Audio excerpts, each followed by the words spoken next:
इसके बाद में बेटा आपका जो नेक्स्ट टॉपिक है, first topic is yours commercial bank. Banking जो आपका चैप्टर स्टार्ट होता है वो स्टार्ट होता है आपका कमर्शियल बैंक्स। बात आती है कि कमर्शियल बैंक, जिसे कि हिंदी में हम क्या कहते हैं, वाणिज्य बैंक कहते हैं, कि कमर्शियल बैंक क्या होता है। बेटा कमर्शियल बैंक, अब मैंने आपको बताया बैंक क्या होता है, बैंक एक इंस्टीट्यूट होता है। Commercial banks are those institute, commercial bank वो इंस्टीट्यूट होते हैं, वाणिज्य बैंक वो संस्थाएं होती हैं जो क्या करती हैं, एक्सेप्ट करती हैं, accepting deposits from the public। Commercial banks वो बैंक्स होते हैं जो पब्लिक से एक्सेप्ट करते हैं डिपॉजिट, यानी कि लोग अपने पैसे क्या करते हैं, कमर्शियल बैंक्स के अंदर डिपॉजिट कराते हैं। Second, these institute advance loans, और क्या देते हैं, लोन्स देते हैं एडवांस लोगों को, किस चीज के लिए, फॉर मेक प्रॉफिट, किस चीज के लिए, प्रॉफिट को अर्न करने के लिए, प्रॉफिट कमाने के लिए। तो बेटा वो इंस्टीट्यूट, जिस इंस्टीट्यूट के अंदर ये दोनों खूबियां पाई जाती हैं, that those institutes which accept deposits, जो लोगों से जमाए लेते हैं और उन्हें उधार देते हैं, ऋण उधार देते हैं लाभ कमाने के उद्देश्य से, उन्हें क्या कहा जाता है, वाणिज्य बैंक कहा जाता है, कमर्शियल बैंक कहा जाता है। Commercial banks are those bank which accept deposits from public and advance loans to make profit, और लोगों को एडवांस क्या देते हैं, लोन देते हैं, for what purpose, to earn the profit, earn करने के लिए। Okay, so now what are the functions of commercial bank। इसके बाद में जो नेक्स्ट हमारा टॉपिक है, that is functions of commercial bank.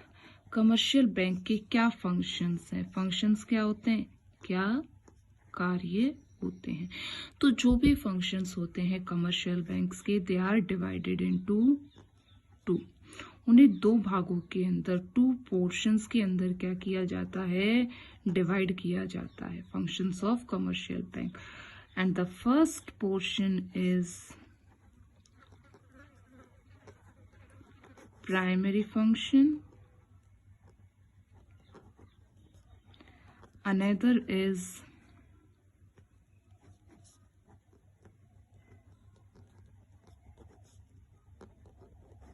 secondary function।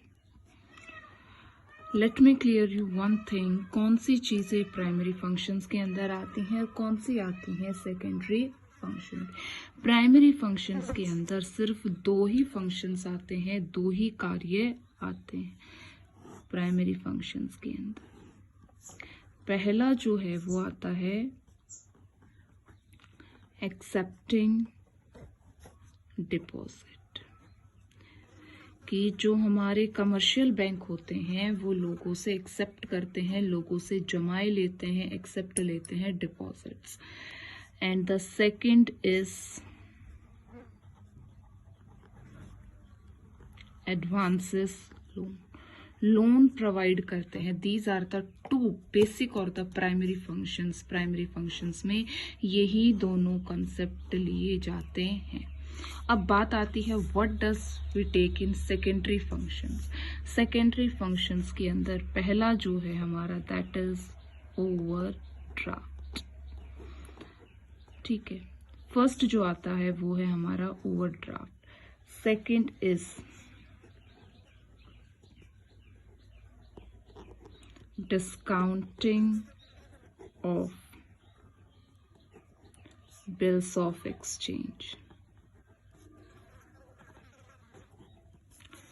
Third is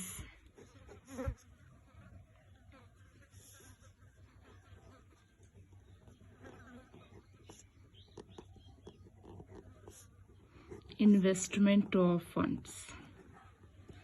funds को इन्वेस्ट करना। And fourth is it's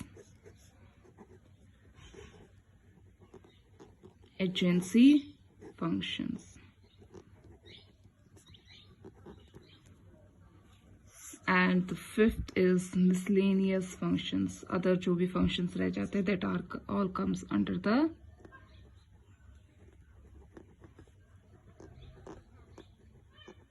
miscellaneous functions के अंदर आता है बेटा। चलिए अब इनको डिटेल के अंदर, वैसे आपके किए हुए हैं, ऐसे नहीं है कि आपने किया हुआ नहीं है, you all know about it, but now we are going to do these in details. First आ जाता है एक्सेप्ट, प्राइमरी फंक्शन के अंदर एक्सेप्टिंग डिपॉजिट्स। प्राइमरी फंक्शंस क्या करते हैं बेटा, लोगों से एक्सेप्ट करते हैं डिपॉजिट्स, जो भी अमाउंट होता है। देखिए कमर्शियल बैंक्स के अंदर बेटा अलग अलग तरीके के अकाउंट होते हैं जिनके अंदर पब्लिक क्या करती है, अपने पैसे को डिपॉजिट कराती है। जैसे कि हम जानते हैं एक क्या होता है, सेविंग अकाउंट होता है, second is current account,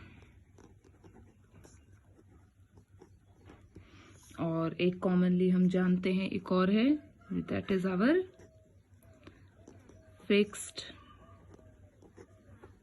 deposit account, जिसे हम टाइम डिपॉजिट भी कहते हैं और रैकरिंग डिपॉजिट भी होते हैं कई होते, लेकिन मेन हम इन तीन को लेते हैं। These three are the main depositing account. ये वो अकाउंट हैं जिनके अंदर पब्लिक क्या करती है, अपने डिपॉजिट्स करती है और बैंक एक्सेप्ट करता ही नहीं है। काम अगर हम बैंक में जाते हैं पैसे डिपॉजिट करने, तो मेनली इन तीन अकाउंट्स में हमारे क्या होते हैं, पैसे डिपॉजिट किए जाते हैं। बैंक उन्हें क्या करता है, डिपॉजिट करता है। या तो वो सारा फंड किस में जाएगा, हमारे सेविंग अकाउंट के अंदर जाएगा, या वो करंट अकाउंट में जाएगा, या वो फिक्स डिपॉजिट अकाउंट में जाएगा। बेटा हम सबके नॉर्मली जो अकाउंट है वो सेविंग अकाउंट्स हैं। करंट अकाउंट बिजनेस के लिए होता है, फॉर द बिजनेस ऑर्गेनाइजेशंस के लिए होता है। बिजनेस ऑर्गेनाइजेशंस क्या करती हैं, करंट अकाउंट ओपन कराती हैं। अब आपको मैं बता देती हूँ, करंट अकाउंट के ऊपर के अंदर जितने भी पैसे हम डिपॉजिट करते हैं या करंट अकाउंट में हम डालते हैं, ठीक है, बिजनेस ऑर्गेनाइजेशन के लिए अकाउंट होता है और वो जितना भी अमाउंट क्या करती हैं, करंट अकाउंट में उनके द्वारा जो डाला जाता है उसके ऊपर बैंक की तरफ से किसी भी प्रकार का कोई भी ब्याज नहीं दिया जाता है। No interest is payable by the bank on current account.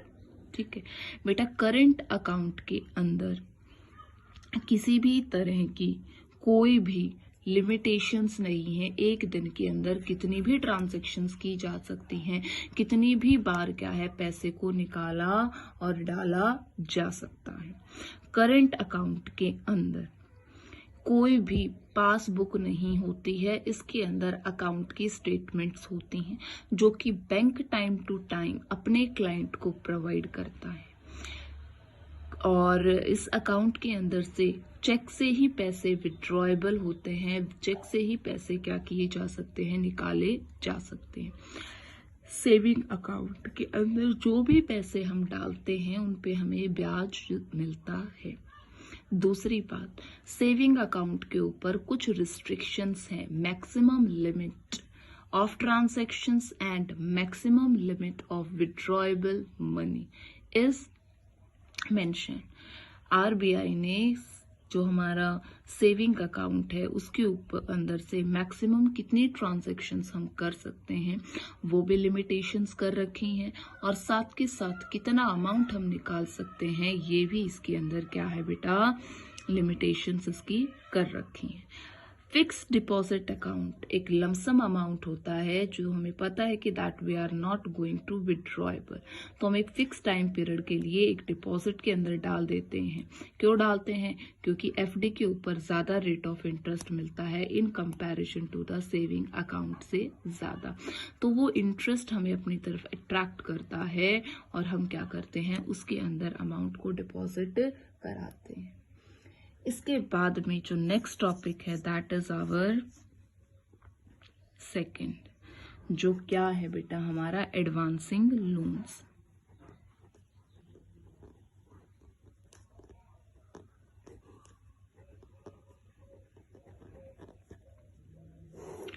हमें एडवांस लोन क्या करता है, बैंक प्रोवाइडर्स, बैंक हमें प्रोवाइड करता है, और बैंक हमें 3 तरह के लोन प्रोवाइड करता है। Cash credit, second is demand credit,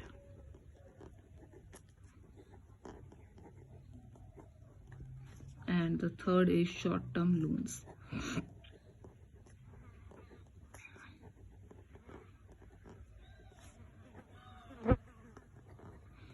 first पर आ जाइए, cash credit.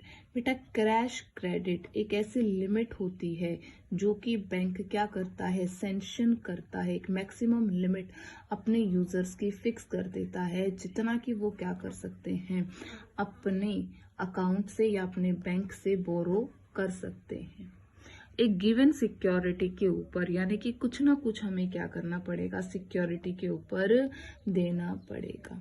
Normally cash credit जो लोन है वो कौन लेते हैं, प्रोड्यूसर्स लेते हैं। Who will take this?